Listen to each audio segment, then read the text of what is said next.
Hello दोस्तों, कैसे हैं आप लोग। सॉरी दोस्तों, आजकल थोड़ा सा मैं इस बार वीडियो लाने में थोड़ा डिले हो गया है क्योंकि आपको पता है जैसे मेरी फैमिली यहाँ पे आ चुकी है। एक डिपेंडेंट वीज़ा का मैं आपके पास वीडियो लाऊंगा। बट थोड़ा सा क्या होता है कि जब आप अकेले रह रहे होते हो तो आपको थोड़ा सा नॉर्मली ही आप खाना खाते हो और इजीली आपका निपट जाता है। ओके, बहुत इजी लाइफ होती है। बट जैसे ही आपकी वाइफ आ जाती है फिर उसको सारे मसाले चाहिए, खाना बनाने के सारे इंग्रेडिएंट चाहिए। फिर यहाँ पे तो केक बनाने का इतना सामान है, बेकरी सामान इतना सारा है, तो पागल ही हो जाते हैं वो लोग। फिर उन्हें बेकरी का सामान भी चाहिए, फिर A to Z सामान चाहिए, तभी भाई खाना बनेगा। नहीं तो भाई खाना तो बनेगा नहीं, खाना तो बन नहीं सकता। तो दोस्तों ये एक बड़े प्रॉब्लम है। ठीक है, तो वो तो खर्चा थोड़ा सा बढ़ जाता है जब वाइफ आ जाती है।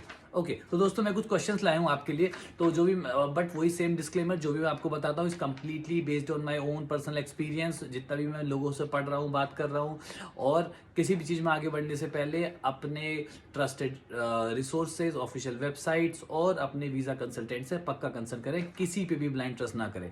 ओके दोस्तों, तो मैं कुछ क्वेश्चन लाया हूँ। बट दोस्तों मैं फिर से आपको इस क्वेश्चन के लिए मैं बार बार आपको रिपीट कर रहा हूँ। कई लोग मेरे से पूछ रहे हैं, सर स्किल्ड वर्कर वीज़ा में हमको इंग्लिश की रिक्वायरमेंट है, ये ऐसा यूके की वेबसाइट हमें बता रही है। दोस्तों फिर मैं आपको बता दूं, स्किल्ड वर्कर डिपेंडेंट वीज़ा के लिए किसी भी आइल्स एग्ज़ाम की और इंग्लिश नॉलेज एग्ज़ाम की रिक्वायरमेंट नहीं है।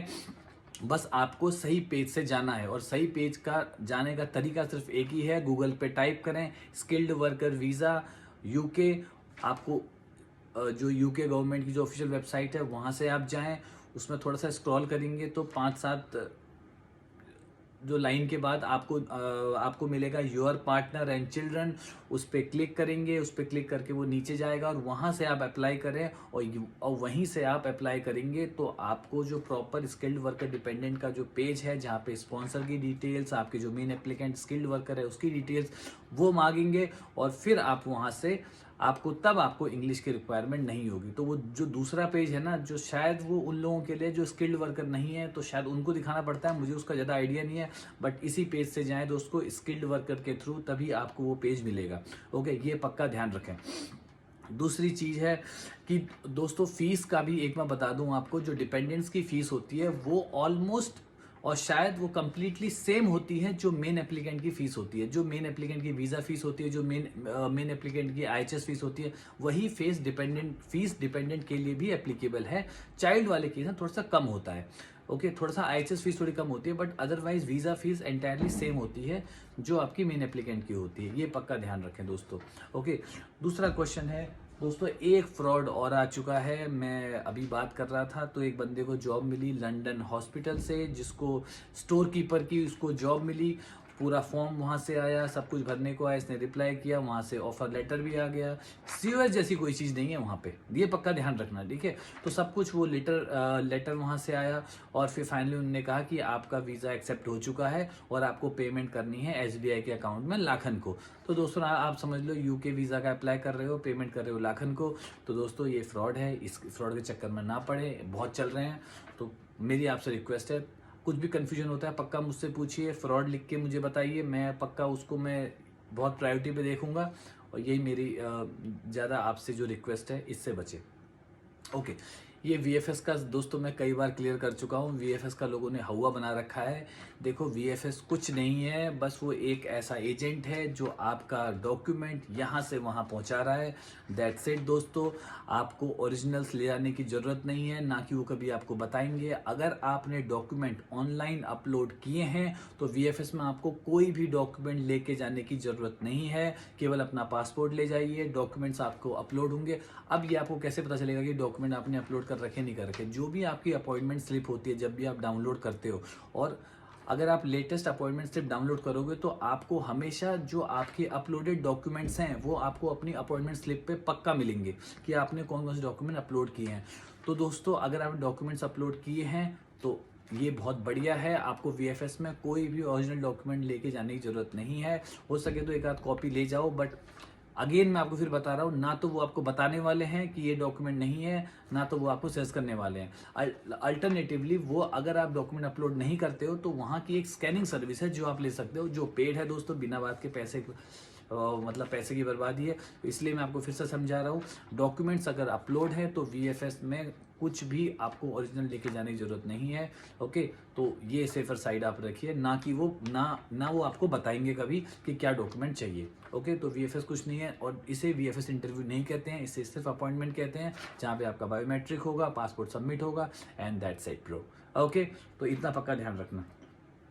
ओके दोस्तों, 4-5 केसेस मेरे पास आ चुके हैं टूरिस्ट वीज़ा के लिए। तो जो मेलिंग सिस्टम मैंने आपको VFS का बताया है, उस मेलिंग सिस्टम के बीच में एक और ईमेल आजकल लोगों के पास UK VI से आ रही है कि जो आपका एप्लीकेशन है वो कंसिडरेशन में चल रहा है, प्लस उसमें 7 वर्किंग विद इन 7 वीक्स का टाइम लगेगा। तो इसमें काफ़ी डिले मुझे देखने को मिल रहा है टूरिस्ट वीज़ा में, और कुछ अलग तरीके के वीज़ा में भी मिल रहा है, जैसे कोई टायर 4 का वीज़ा है, उसमें भी मुझे काफ़ी लोगों से बात हो रही है, वो कह रहे हैं कि सर मेरा वीज़ा कब आएगा। दोस्तों अब देखो, इसमें कोई नहीं बता सकता आपका वीज़ा कब आएगा, बट मैं आपको बार बार वही मैं चैट पे भी बोल रहा हूँ कि अगर इतना टाइम लग रहा है तो कहीं ना कहीं इसको आप पॉजिटिव समझिए, और यही आपका रिजल्ट पॉजिटिव में पक्का आएगा, जरूर आएगा। तो टूरिस्ट वीज़ा में थोड़ा सा डिले, जितना मुझे लोगों के रिस्पॉन्सेज आ रहे हैं उसमें मुझे काफ़ी डिले मुझे दिख रहा है। तो शायद आप थोड़ा वेट कर सकते हैं, क्योंकि कई बार लोगों का वीज़ा 26 दिन, 40 दिन, 50 दिन बाद भी आ रहा है। तो ये पक्का ध्यान रखें, थोड़ा सा डिले मुझे देखने को मिल रहा है। ओके, एक बंदे ने काफ़ी अच्छा इंपॉर्टेंट सवाल मुझसे पूछा कि सर जो TB टेस्ट, जो मैंने ट्यूबरक्लोसिस टेस्ट जो UK वीज़ा के लिए अपलोड करना पड़ता है, उसमें सर मैंने TB टेस्ट तो अपलोड कर दिया जो सर्टिफिकेट है, लेकिन उसके साथ उन्होंने एक एक्सरे भी दिया था, जो जहाँ से आपने TB टेस्ट कराया था उसके साथ एक एक्सरे भी दिया था सर, वो मैंने अपलोड नहीं किया, क्या वो ज़रूरी है? दोस्तों एक्सरे कोई ज़रूरी नहीं है, उसको भूल जाओ, जो सर्टिफिकेट आपको मिलता है वही इंपॉर्टेंट है, और वही आपको अपलोड भी करना है। बट इसके साथ मुझे एक और क्वेश्चन याद आ रहा है, जो सिनेरियो बनता है कि सपोज आपने एक TB टेस्ट कराया है, ओके, और उसकी वो अब एक्सपायर होने वाला है, ओके, 6 महीने की एक्सपायरी होती है, वो बस एक्सपायर होने वाला है।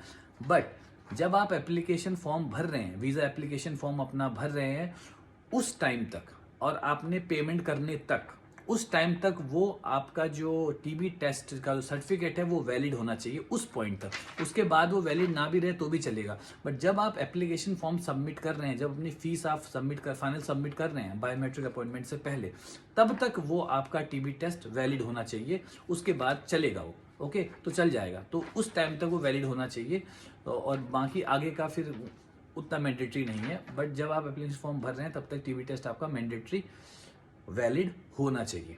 ओके, ये पक्का ध्यान रखें। अच्छा, एक बंदे ने मुझसे ये बताया कि सर उनके पास कनाडा का WESECA इंग्लिश टेस्ट सर्टिफिकेट है। तो वो WES है, वर्ल्ड एजुकेशन सर्विस में ECA होता है, एजुकेशनल क्रेडेंशियल असेसमेंट। ओके, तो उनके पास ये सर्टिफिकेट है, तो क्या वो एक्टिस या नारिक की जगह इस सर्टिफिकेट को लगा सकते हैं? दोस्तों जहां तक मेरा एक्सपीरियंस है, आप नहीं लगा सकते हो। यूके ने स्पेशली ये गवर्निंग बॉडी बनाई है ताकि आपकी जो एजुकेशन है वो यूके के एजुकेशन स्टैंडर्ड के बेस पे चल सके। तो कोई और सर्टिफिकेट ना डाल दें नारिक की जगह। जब नारिक बोला है, एक्टिस बोला है, तो वही आपको लगाना है। ये वाले सर्टिफिकेट की वैलिडिटी नहीं है जहाँ तक मेरा एक्सपीरियंस है। अदरवाइज तो फिर आपके पास वो IELTS और PT का ऑप्शन है। ओके, ये पक्का ध्यान रखें।